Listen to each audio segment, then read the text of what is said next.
और हमारे समाज के सभी भगवान परशुराम के विचारधारा, उनके चिंतन और उनके पद चिन्ह पर चलने वाले उपस्थित सभी आदरणीय अभिभावकगण, नौजवान भाइयों, सर्वप्रथम भूमिहार ब्राह्मण सामाजिक फ्रंट की ओर से सभी बुजुर्गों के चरणों को मैं नमन करता हूं और नौजवान भाइयों को नमस्कार करता हूं।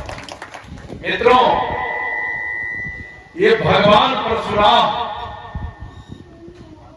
का अवतरण किताब और जो पांडुलिपियां बनाए गए हैं, पांडुलिपि, उसमें कोई 400,000, कोई 5,000 वर्ष, कोई कितना वर्ष ये लोग लिखे हुए, और उसी को पढ़ के हम सब भगवान परशुराम का चर्चा करते हैं। लेकिन मैं मानता हूं कि भगवान परशुराम को दूसरी बार उनके कुल में भगवान के रूप में प्रतिष्ठा फिर से प्रारंभ कराने का जो एक परिपाटी शुरू हुआ है, वो हमारे प्रयास से पिछले 4 वर्षों से राज्य के 38 जिला में हुआ। हमें मंत्री बनाया गया। तो मैं जब शपथ लेकर घर में गया तो मैं अपने मन में प्राथमिकता तय किया कि सरकार के काम के अलावा हमारी प्राथमिकता और क्या हो सकती है। वो मैं इसलिए तय किया कि बिहार कैबिनेट में भूमिहार के जगह पर अजीत कुमार लाए गए थे। भूमिहार के जगह पर अजीत कुमार लाए गए थे।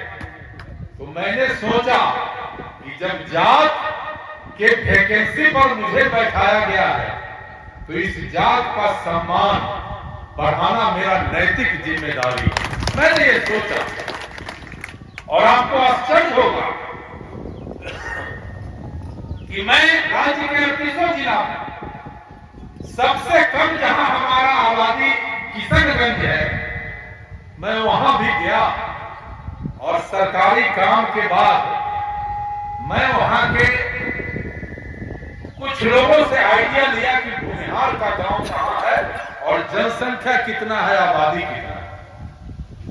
तो मैं किशनगंज में भी अपने लोगों को खड़ा किया, और आज परिणाम है कि राज्य के 38 जिला में जाइए, अजीत कुमार का नाम पूछिए और भूमिहार ब्राह्मण सामाजिक फ्रंट का नाम लीजिए, सब लोग कहेगा कि नहीं भाई, अजीत कुमार मंत्री था तो हम लोग को खड़ा किया। आपको आश्चर्य होगा, कोई स्मार्ट लड़का विकलांग हमको मिल जाता था किसी जिला में, तो मैं आजू बाजू के अपने लोगों से पूछते थे कि रे भाई भूल जाते हैं, यदि वो कह दिया कि भूमिहार है तो मैं उसके घर चला जाता और उसकी स्थिति का आकलन किया करता, और ऐसे 70 लड़कों को पूरे राज्य में मैंने जन वितरण प्रणाली का काम अपने 28 वर्षों के मंत्रिमंडल काल में 70 लड़कों को जन वितरण प्रणाली का काम किया, क्योंकि हम नौकरी दे नहीं सकते, हम उसको जीने का आधार दूसरा पैदा नहीं कर सकते।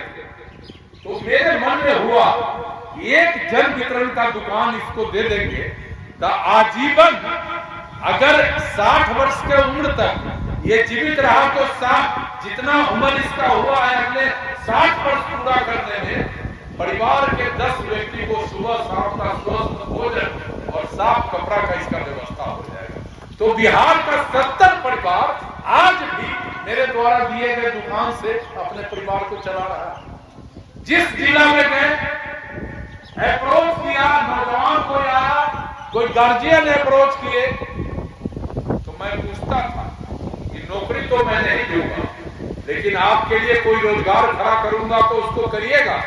लोग कहता था कि हमको तो पैखाना साफ करने वाले जगह पर भी बैठा दीजिएगा, स्वर्गीय विदेश्वर पाठक जी के हमें रखवा दीजिएगा, हम वो काम करके भी खाएंगे, क्योंकि आज हम रोटी के लिए मजबूर हैं।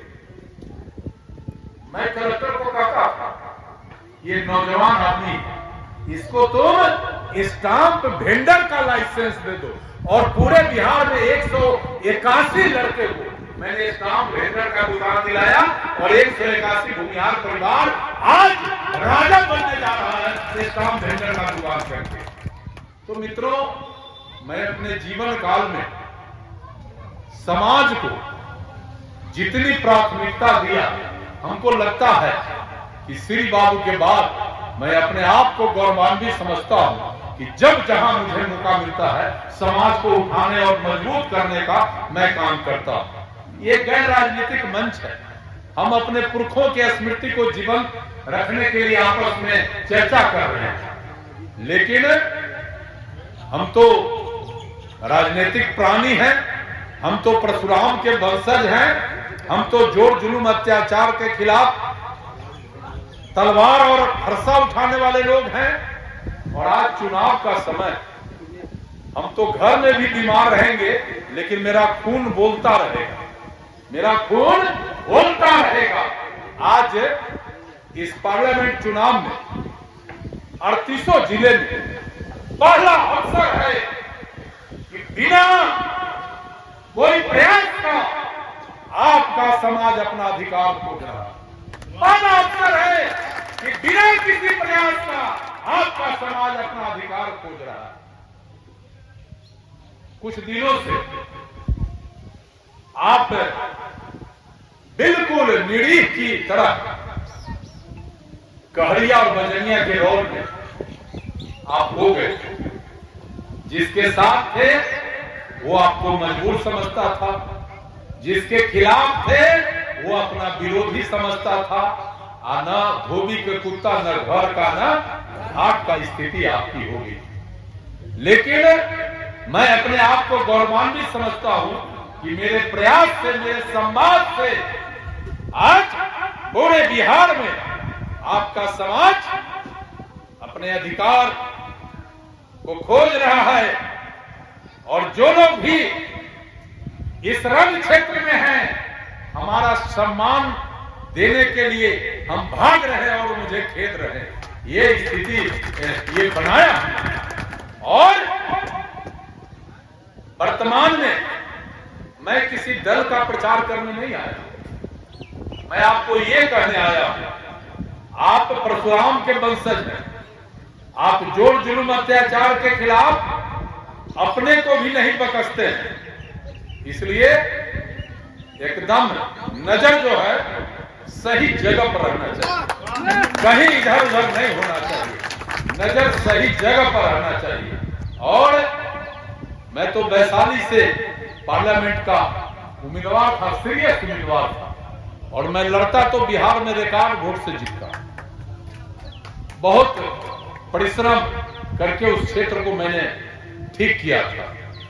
संयोग से 40 करोड़ देने वाले आप नहीं न थे। संयोग से हम पिछड़ गए, तो मुझे अफसोस नहीं हुआ, क्योंकि मैं जिस संगठन को चलाता हूं उस संगठन का पहला फंडा है, जो मुझे सम्मान देगा हम उसका साथ देंगे। और जिस संगठन का मैं अध्यक्ष हूं और उसका पहला लाइन ये है, तो फिर इस पर चर्चा करने की क्या जरूरत है?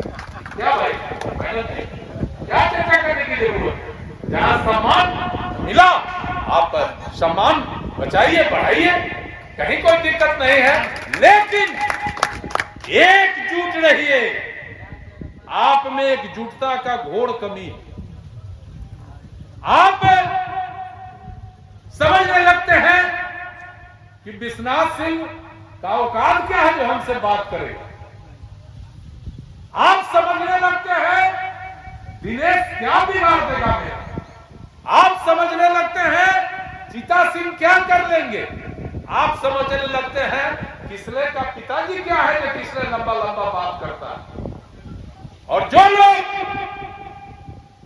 इस पूरे देश के पैमाने पर सत्ता पर अधिपत्य जमाए हुए हैं, वो सबसे उनके समाज का गिरा हुआ व्यक्ति है, उसको भी अपने बराबर समझते हैं। और इसका परिणाम है कि आज दिल्ली में बैठे बाबू राजनाथ सिंह को पूरे देश का राजपूत अपना नेता मानता है। क्या गलत बोल रहे हैं? आपका कोई नेता बिहार में है? कोई नहीं है। नहीं, हम तो अपने आप को न्यौछावर कर दिए समाज के। हमारा अगर 2 कट्ठा मेरे पास जमीन है, अगर उस 2 कट्ठे जमीन से किसी गरीब भाई का बेटी का शादी हो जाए तो मुझे अभी लिखवा ले, मैं अपने नाम का 2 कट्ठा जमीन उसको भी दूंगा। मैं तो इस समर्पण से समाज के लिए काम करता हूं। इसलिए मेरे भाइयों,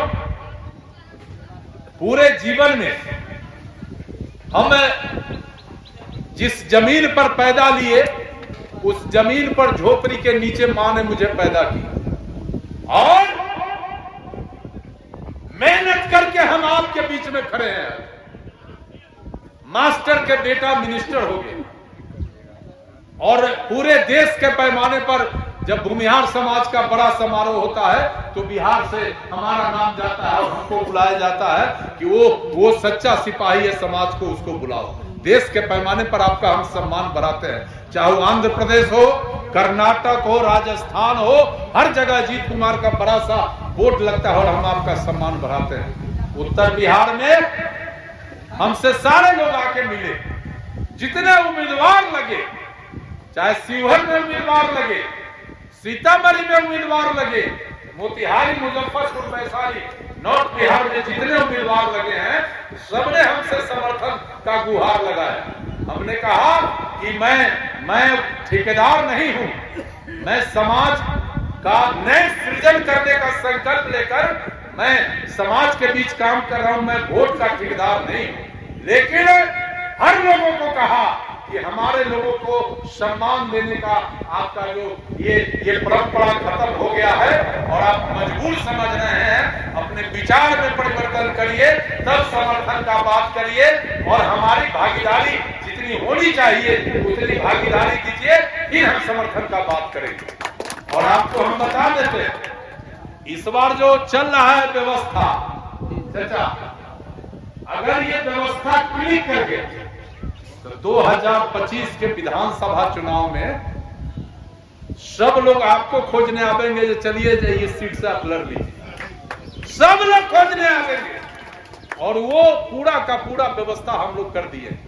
हम आप सबसे हाथ जोड़ के कहना चाहते हैं कि आप के घर समाज में अपने पड़ोसी समाज के लोगों से अगर किसी प्रकार का छोटा मोटा द्वंद्व और दूरी है तो इसको थोड़ा कम करिए। अगर इसको कम नहीं करिएगा तो आपका जो शक्ति है वो मामूली शक्ति नहीं है और आप के शक्ति का उपयोग सकारात्मक दिशा में नहीं हो रहा, वो अपने से लड़के उस शक्ति को आप बर्बाद कर देते हैं और वो नकारात्मक दिशा में चला जाता है। सुबह से 1 बजे तक प्रतिदिन मैं 20 मामलों को सुलझाता हूं अपने समाज में, और सुलझाने के क्रम में मैं इतना जरूर कर देता हूं कि 20 लोगों का अगर सवाल का हम निदान किया तो 10 लोग खुशी खुशी मेरे घर से जाते हैं और 15वें दिन लोग खबर करते हैं कि बड़ा अमन चैन शांति कर लिए, अब हमारा गांव एक हो गए। ये दो लड़ाई में, 2 आदमी के लड़ाई में गांव हमारा बर्बाद हो गया। ये परिस्थिति हम लोग पैदा कर रहे हैं। आप लोग भी जरा समाज को मजबूत करिए। देखिए है क्या, ना श्री बाबू आने वाले और ना भगवान परशुराम जो अदृश्य है वो हमारे सामने आ गए। हमें इन्हीं समाज से श्री बाबू पैदा करना है और इसी समाज से भगवान परशुराम पैदा करना है। और अगर हम लोग आपस में उलझते रह जाएंगे तो न श्री बाबू पैदा होंगे, न भगवान परशुराम पैदा होंगे, तो आखिर हमारे अगले पीढ़ी का हासिल क्या होगा? कहां जाएगा मेरा बाल बच्चा? आपके पास अब जमीन कितना है? जमीन बंटते बंटते कल तक जमींदार थे और आज आप मजदूर के श्रेणी में आ गए।